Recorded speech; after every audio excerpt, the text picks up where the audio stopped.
the Navy intelligence down in Washington. She never left the States. But my older brother was the first one who was drafted, then went to OCS, got his commission in the anti-aircraft, and was sent down to Guadalcanal. So he was down there. My younger brother next came along, and he wanted to be a pilot.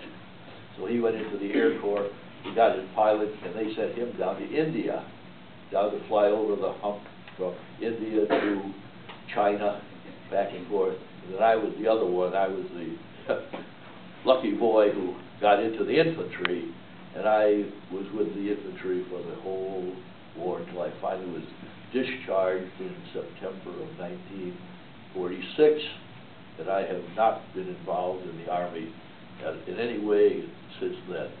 Those 29 people I mentioned to you, who, when all of us went into the Army at the same time, we have had reunions every year since 1988 was the first year that I brought everybody together. We've been meeting down at Cape Cod in May.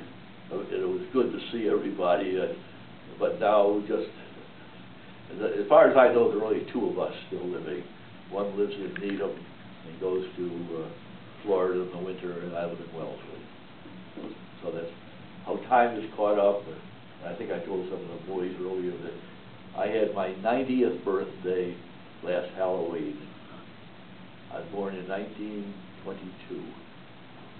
A long time ago, but I was almost like you folks, a student at high school in 1940 when the World War II really got underway.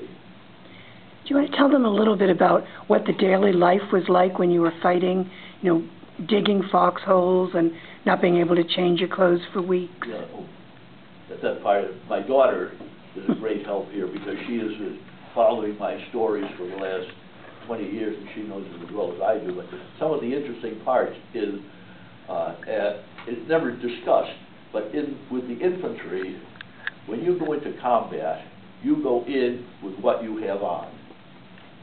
When I left England to come across the channel to land on the beach to come up, the clothes that I put on in England, I was still wearing in October. You know, literally the same clothes. And then when we were in the, almost to Belgium at that time, the engineers located a coal mine, in Belgium, coal mine, that had facilities for the coal miners.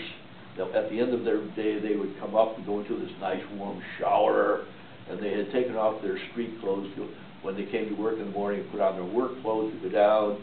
So when they came up there, they'd take off their work clothes, get a nice shower, put on their street clothes, and go home. Well, this was an ideal setup for us, and so our engineers took it over. And what they would do was they would give a squad. A squad is 10 men. We had no reserve. You see, when we were in the line fighting, we were fighting. There's nobody back here to take our places.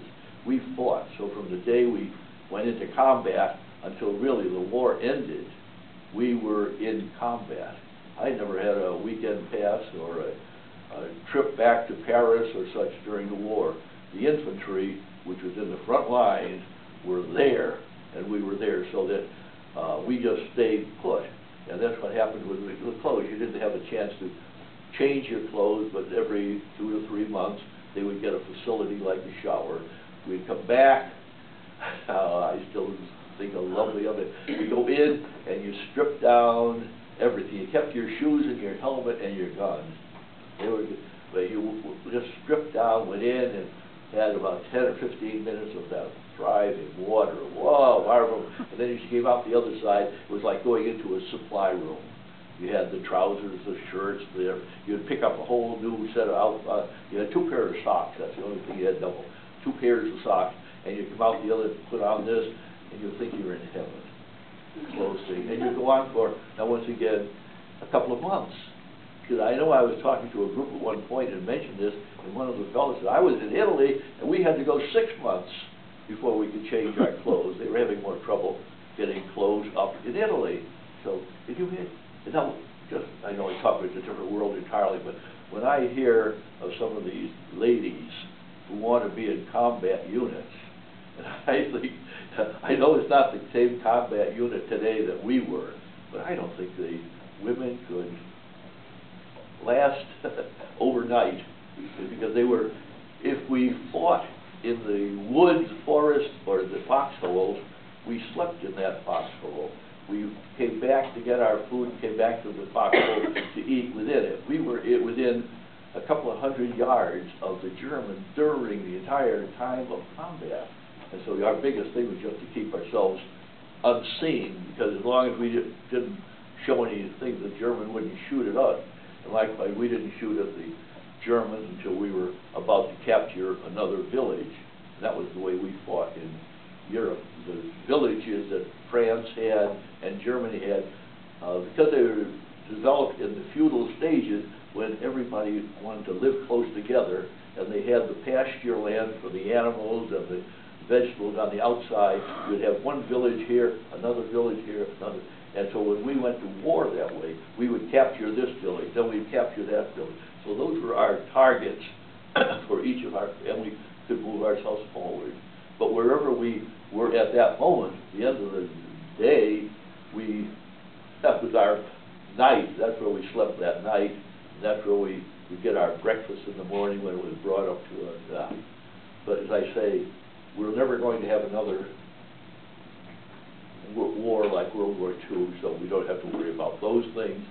But I thank all of you for coming, because I don't know whether it's been fascinating, but I think the mere fact that World War II is, well, 70 years ago now, so there are fewer and fewer of us who fought during the war.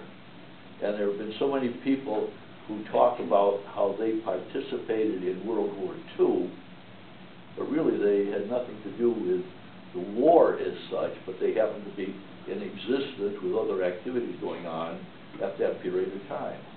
So it's, I like the opportunity to get to talk to you people here, and I always see smiling faces, so I know that the words I'm using are not foreign words, and they do understand what we're trying to talk about. I live in Wellesley. My daughter is here. My daughter is Beth Hinchcliffe.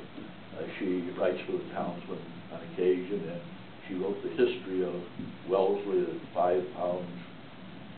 Oh, yeah, see if you can remember. 5 pound corn and 6 pounds of 5 pounds corn. currency, 3 pounds of corn. Okay. So it's a book, the history of Wellesley, and she wrote it for the 100th anniversary that in 1981. So that's my daughter. I used to be known for what I did around town, but now all I'm known for is I'm Beth's father. And it's a nice attitude to have, too. But I thank all of you for coming here. I know it's something out of the ordinary. You don't have to relate on this. I know that one of the other teachers that's around here is going to have me come and talk to her class, because she had not thought that this is going to be the story. So. And Tori is the man who led this group. Well, did you have any more questions that you'd like to ask Bob? Yes. I